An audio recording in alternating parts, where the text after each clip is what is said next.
Jared Polin, Fro Knows Photo.com, here with another photo of the week. And this week's photo I cannot get crap for because I was using everybody's equipment. Well, equipment that anybody can have. A Nikon D7000 and a Sigma 17-50 2.8. Alright? So I was shooting at 1/640th of a second, f2.8, ISO 1600, 22 millimeters using the Sigma 17-50 2.8 on the D7000. So as you can see, I didn't overdo the ISO. I didn't bump it too high, and I was still getting 6/40th of a second at 2.8. So I'm using everyday type of equipment that anybody off the street can buy, and this is what you figure under about $2,000, and you have this little setup. Plus and minuses to this photo before we even get into editing it. I'm gonna talk about the shooting through glass in another video, and a major issue I wasn't prepared for or didn't expect. I was prepared, I just didn't know that this would happen. And I'm going to explain this later, why I ran into trouble shooting with the 70-200, zoomed out to 200 through this type of glass, and I had to discover that the only way I was going to get quality images down here this close was if I shot with a wide-angle lens. That's why I broke out the 17-50. So what you're looking at in this scene and why it's a photo of the week is for the fact that it's an action shot. You have the goalie. He's over here. For those of you who don't know where the goalie is, you've got 1 player, 2 players, 3 players, 4 players, 5 players in the main area, a 6th player, a 7th player over here. You've got a linesman, a ref, a linesman, and the puck. The puck is in the photo. So this is a very good action shot. I was not on the ice. I was behind the glass. And even though it looks like I'm literally on the ice, I'm not. I'm behind the glass. And I'm sitting in a place where I had a photo credential. So that means usually when you have a press credential, there's seats, and there's an aisle. I sit my butt right in the aisle, put my bag down, and that's where I shoot from. I had a photo pass. If you try doing that without a photo pass, you're not going to get too far. So right off the bat, this is really good. You know, I captured the right action, and I didn't motor drive through it. I think I took 3 photos. Let's see, 1 before.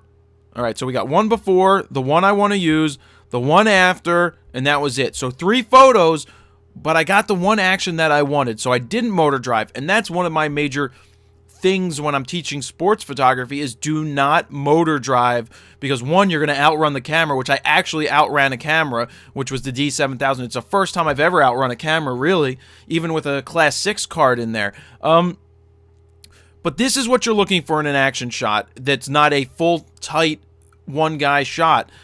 You want to find the action, and that's exactly what we got here with everybody reaching their sticks out and the goalie and the puck. So I'm really happy with this photo, especially with the D7000 at 1600. It held up well.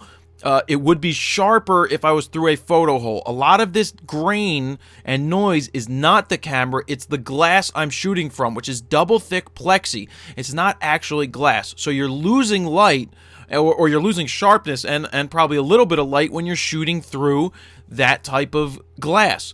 But the wide angle makes it look good, and we're going to clean it up a little bit when we go to develop it. But again, 6/40th of a second is pretty damn quick to freeze the action. I could have gone to 2500 ISO without a problem. But let's get into editing this. What would we do first? Yeah, contrast a little bit. Let's see what we can do with the exposure. Let's see, where did it go? All right, that's a little too dark. I'm going to push my exposure slightly up. Don't want to blow the glass out. Sorry, the ice out. Make it nice and thick there. I made it a little thicker. Some clarity. I'm going to, looks like pull back on the yellow. I'm going to pull back slightly. Nope, too blue.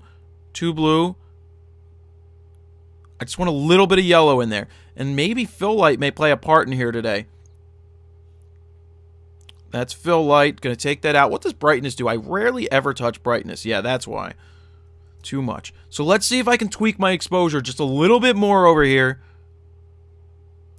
Nah, it's too much. I'm losing the ice. So that's that. What I don't want to touch recovery because see how everything grays out when you hit recovery? Not a fan of that.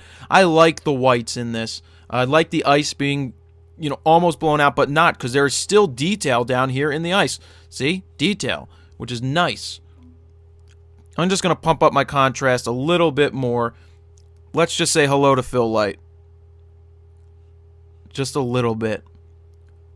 A little bit. There's the little bit. Let's see where it started. So there's where the raw file started out of the camera, and this is where we're at. Very nice light. I'm really happy with that edit so far. It's nice and sharp, except, you know, again, this grain isn't the camera's fault. It's shooting through the glass. General sharpening, I'll say it again right down here. Here is the general sharpening. Take a snapshot of it. This is how I do my sharpening. I don't really go in and individually touch each picture. I know Greg does that more so than I do, but if you're printing, you then want to individually sharpen and play with it. But just for a basic little boom of sharpening, that's what I do. Is this too green? I don't know. Let's see. A little bit of pink, too much green. Where was it? Yeah, it's a little green, so I'm going to add, it's at -10, so let's make it like -5. Boom. And there we go. So let's take a look at the rest of the scene. Yeah, you see this back here? This is what happens at a distance, and I'm looking at this player.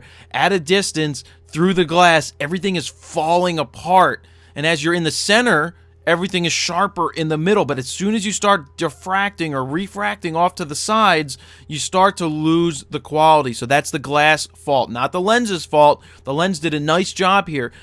Correcting myself a little bit, I would have liked to have seen a little bit more of the net and not cut the goalie off. But I had to contend with the dasher board to the right, because if I moved my angle like this, the dasher board would show up in my photo, and in this way, I didn't have to crop, and this is exactly how I wanted the shot.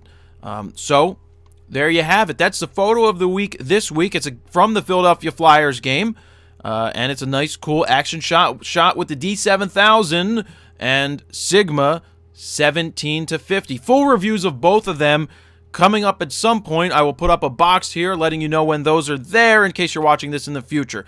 Jared Polin, FroKnowsPhoto.com. See ya!